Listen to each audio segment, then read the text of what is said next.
हाँ dear students, हमने पिछले जो टॉपिक था मारवाड़ राज्य का उदय, उसमें हमने देखा था कि कैसे सिहा से लेकर जो राठौड़ जो शासक थे वो रणमल तक हमने इसको पढ़ लिया था।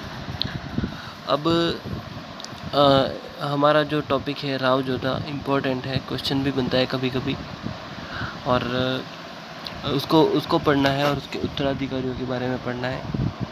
हम राव गंगा तक ही पढ़ेंगे, राव मालदेव को हम नहीं पढ़ेंगे क्योंकि राव मालदेव के आगे अलग से टॉपिक्स आएंगे, अलग यूनिट में जो टॉपिक्स आएंगे उसमें उसका वर्णन अच्छी तरह से हो जाएगा। तो आज हम जो पढ़ेंगे वो केवल राव गंगा तक ही पढ़ेंगे। तो जैसा कि हम टॉपिक पढ़ने से पहले रोज़ अनाउंसमेंट करते हैं कि कोविड-19 जो संक्रमण है उससे बचने के लिए घर में ही रहिए, घर पे ही वीडियोस वगैरह से पढ़ाई कीजिए, बुक से पढ़ाई कीजिए, कहीं बाहर मत जाइए। अगर जाना ज़रूरी हो तो मास्क पहन कर जाइए, सैनिटाइज़र और साबुन से हाथों को साफ़ करते रहिए, साबुन से हाथों को लगातार धोते रहिए, और राज्य और केंद्र सरकार की जो गाइडलाइंस हैं उनको फॉलो करते रहिए। तो हम वापस अपने टॉपिक पर आते हैं, राव जोधा और उसके उत्तराधिकारी। तो हमने जैसा कि पढ़ा था लास्ट टाइम, हमने राव रणमल तक पढ़ा था। तो हमने पढ़ा था कि राव रणमल की मृत्यु हो गई थी और 1438 ईस्वी में मृत्यु हो गई थी। अब राव जोधा था, वो राव रणमल का पुत्र था।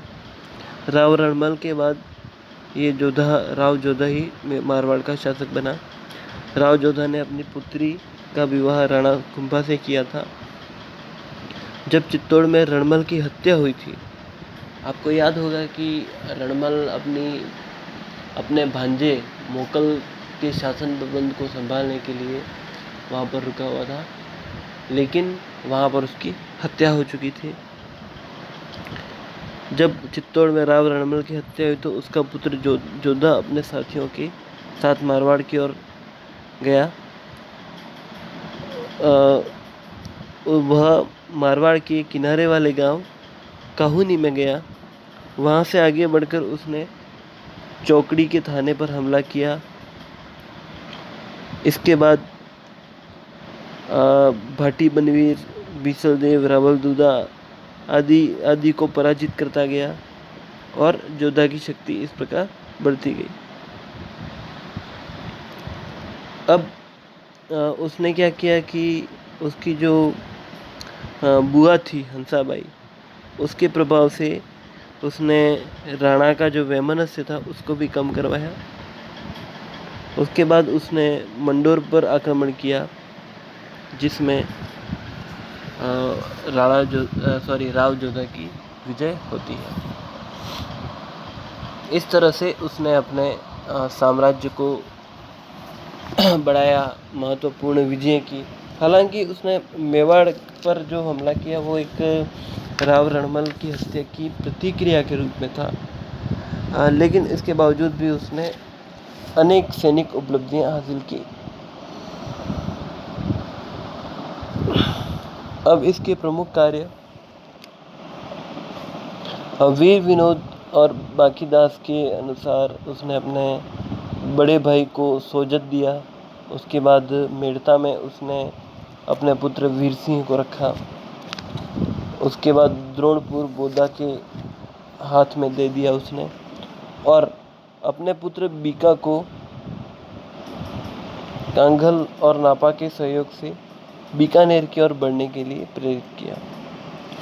नैणसी, बाकीदास और दयालदास के अनुसार उसने अपने राज्य की जो शक्ति थी उसको बढ़ाने के लिए 1459 ईस्वी में 1459 ईस्वी में जोधपुर में अपनी नई राजधानी बनाई। उसने जोधपुर नगर का नाम अपने नाम पर भी रखा। इसके बाद इस नए क्षेत्र को सुरक्षित रखने के लिए वहाँ पर जो चिड़िया टूक पहाड़ी थी, वहाँ की जो चिड़िया टूक पहाड़ी थी, उस पर एक प्रमुख दुर्ग भी बनवाया और उस दुर्ग का नाम मेहरानगढ़ रखा गया। इसके बाद ये क्योंकि इन सब चीज़ों से निश्चिंत हो गया तो वो तीर्थ यात्रा करने काशी गया और प्रयाग गया। इसने बहलोल लोदी के सारंग खान नामक अधिकारी को हराकर अपनी प्रतिष्ठा में वृद्धि की। लगभग 50 साल के लंबे शासन के बाद उसकी मृत्यु 1489 में हुई। डॉक्टर ओझा जो है वो राव जोधा को ही जोधपुर का पहला प्रतापी शासक मानते हैं। इसका मतलब ये है कि जो इससे पहले जो शासक थे वो हो सकता है वो अच्छे थे, इसमें कोई संदेह नहीं है। जो प्रमुख शासक थे वो अच्छे थे, लेकिन जोधा के आगमन ने इस राज्य को एक निर्णायक मोड़ प्रदान किया। इसके बाद जोधा के जो उत्तराधिकारी हुए, जोधा के बाद इसके जो उत्तराधिकारी हुए वो थे एक तो राव सातल और राव सूजा। ये जो दो उत्तराधिकारी हुए, इन्होंने क्या किया कि राठौड़ जो राज्य था उसको विस्तारित करने का प्रयत्न किया। राव सातल ने अपने नाम से सातल मेर को बसाकर यश अर्जित किया। 1490 ईस्वी में अजमेर के हाकिम मल्लू खान ने राव सातल के भाई वरसिंह को अजमेर आमंत्रित किया और वहां छल से उसे बंदी बना लिया। राव सातल ने शीघ्र ही शत्रु का मुकाबला किया। इसमें मल्लू खां को मैदान छोड़कर भागना पड़ा। राव सातल इसमें बहुत अधिक घायल हो गया। 1492 ईस्वी में उसकी मृत्यु हो गई। उसके बाद अपने बड़े भाई की मृत्यु के बाद राव सूजा मारवाड़ का शासक बना।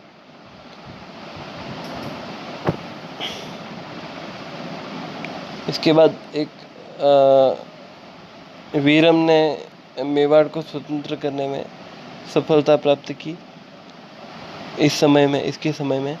और राव बीका जो था उसने भी इसके ही समय में जोधपुर पर चढ़ाई की थी।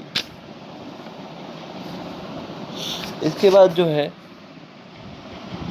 एक शासक है राव गंगा। राव सूजा के बाद उसका जो पुत्र था राव गंगा, वो मारवाड़ का शासक बना। उसने राणा सांगा से मित्रता कर ली और अपनी जो समस्याएं थी मारवाड़ की वो उनका अंत कर दिया। मतलब बहुत सारी समस्याएं एक शक्तिशाली मित्र के आने से उसकी सुलझने लग गई। आपको याद होगा कि 1527 ईस्वी में खानवा का युद्ध हुआ था बाबर और राणा सांगा के बीच। तब राव गंगा ने अपने पुत्र राव मालदेव के नेतृत्व में 4000 सैनिक भेजे थे।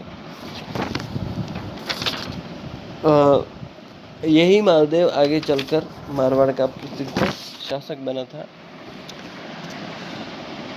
राव गंगा की मृत्यु में ये कहानी मानी जाती है कि 1532 ईस्वी में एक दिन राव गंगा क्या एक अफीम की पिनक में अपने महल की खिड़की से गिरकर मर गया। लेकिन डॉक्टर गौरी शंकर हीराचंद ओझा का अलग इसमें मत है। उनके अनुसार कुंवर मालदेव जो था उसका पुत्र, जिसको राव गंगा ने राणा सांगा की मदद के लिए खानवा के युद्ध में 4000 सैनिक देकर भेजा था, तो वो बड़ा महत्वाकांक्षी था, तो उसने अफीम की पिनक में बैठे हुए राव गांगा को ऊपर खिड़की से नीचे गिरा दिया, जिससे राव गांगा की मृत्यु हो गई।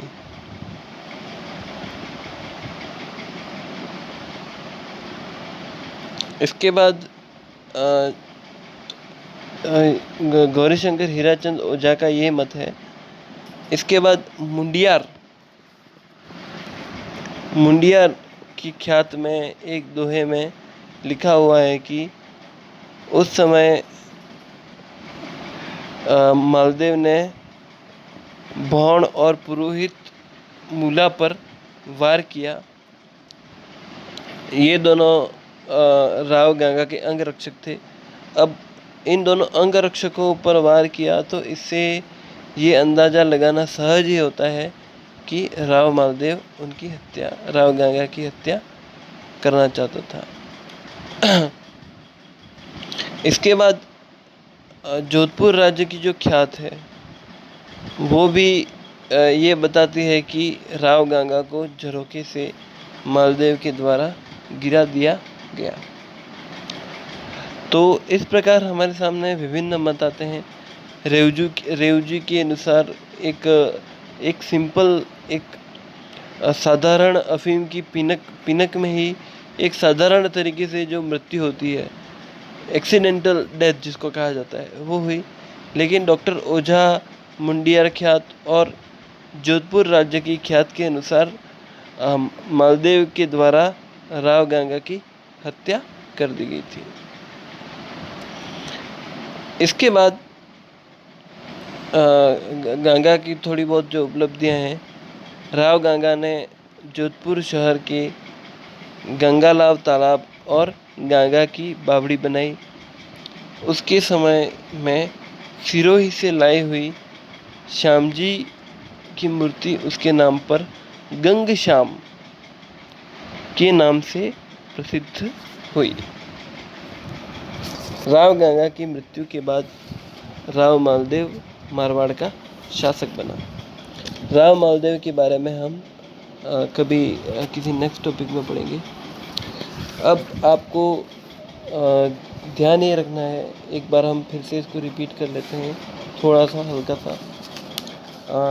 जो जोधपुर के राठौड़ थे, उनका जो मूल पुरुष माना जाता है वो सिंहा माना जाता है। और सिंहा के बारे में कई कन्फ्यूज़न है कि वो गढ़ वालों का वंशज था अथवा राष्ट्रकूटों का वंशज था, या फिर गढ़वाली राष्ट्रकूटों के वंशज थे। तो लेकिन ये ज़रूर माना जाता है कि जो मूल पुरुष था वो सिंहा था। इसके बाद राव चुंडा, उसका एक राव सिंहा के वंशज था वो, उसने अपनी थोड़ी बहुत उपलब्धियाँ। इसके बाद राव रणमल शासक बनता है। राव रणमल जो था, हमको हंसाबाई की कहानी पता ही है कि कैसे उसने अपनी बहन हंसाबाई का विवाह मेवाड़ के महाराणा लक्ष्य सिंह की यहाँ करवाकर उसने उस मेवाड़ राज्य में हस्तक्षेप भी किया, उसका नियंत्रण भी किया लक्ष्य सिंह की मृत्यु के बाद, और इसके बाद उसकी हत्या भी वहीं कर दी गई। इसके बाद राव रणमल का जो पुत्र था वो राव जोधा था। राव जोधा ने कई महत्वपूर्ण कार्य किए। इसको टर्निंग पॉइंट माना जाता है मारवाड़ के इतिहास में। और सबसे इम्पोर्टेंट इसमें याद रखने की चीज़ ये है, जोधपुर शहर और मेहरानगढ़ दुर्ग, ये दोनों ही राव जोधा द्वारा निर्मित थे, मतलब इनकी स्थापना इनके द्वारा की गई थी। इसके बाद जोधा के जो प्रमुख उत्तराधिकारी थे, इनमें राव सातल और राव सूजा, ये दो प्रमुख हुए। इसके बाद राव गांगा का समय आता है। राव गांगा ने के बारे में हमने पढ़ाई है कि राव गांगा के महाराणा सांगा के साथ अच्छे संबंध थे और उसने युद्ध में अपने सिपाहियों को 4000 सिपाहियों को मालदेव के साथ भेजा था खानवा के युद्ध में। तो इस तरह से जो हमारा राव गंगा तक का मारवाड़ वंश है वो यहीं पर समाप्त होता है। राव मालदेव और उसके अन्य उत्तराधिकारियों के बारे में हम नेक्स्ट क्लास में पढ़ेंगे। Thank you.